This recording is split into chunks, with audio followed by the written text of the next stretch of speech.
Do you think the death of Evgeny Prigozhin will make any difference to the Ukraine war? This person is criminal number one to us, with all his bad thing done in Ukraine. And his team, his groups, his force was very brutal in this war. It was a very dangerous group of people.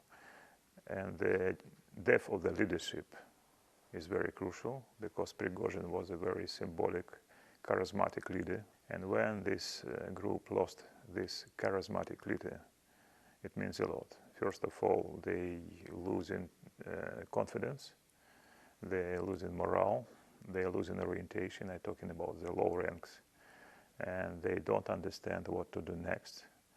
For us, it's a good sign.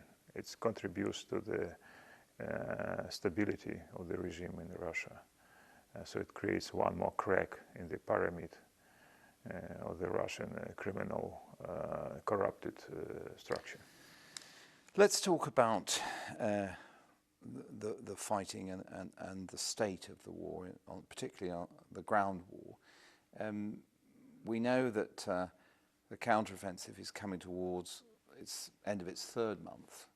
It has made gains in some areas, but have you been disappointed that it hasn't made greater gains?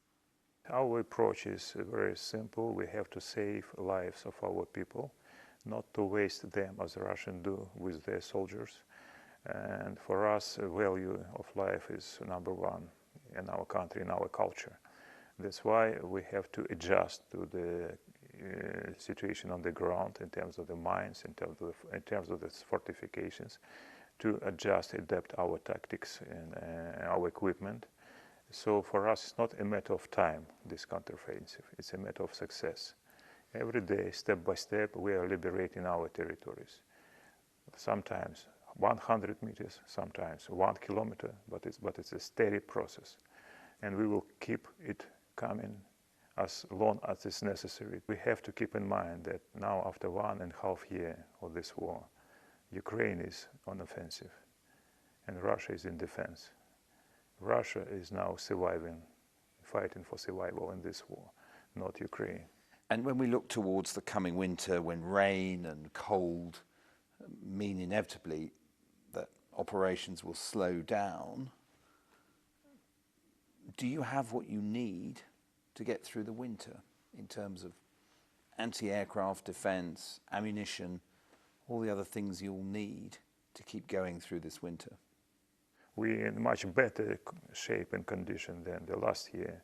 We have received a lot of air defense from our partners, which is very crucial, especially against ballistic missiles.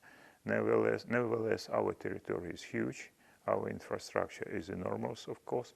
That's why we need more air defense system to protect infrastructure first. We're marking Independence Day here today. Do you think in a year's time, if we meet again, it might be a reasonable hope that the war will have come to an end by then? Or do you think Ukrainians have to be ready to carry on for another year if that's what it takes? Everybody understands here that we are on the right way. We have successes, and we are confident that the enemy is not ready to sustain this war. So yes, there are people who are, let it be so, more stressed, people who are more optimistic, somebody in the middle as a realist, nevertheless. But there is a core of the nation which is sufficient in numbers enough to keep pushing Russians away from our territory as long as it's necessary. Deputy Minister, thank you very much.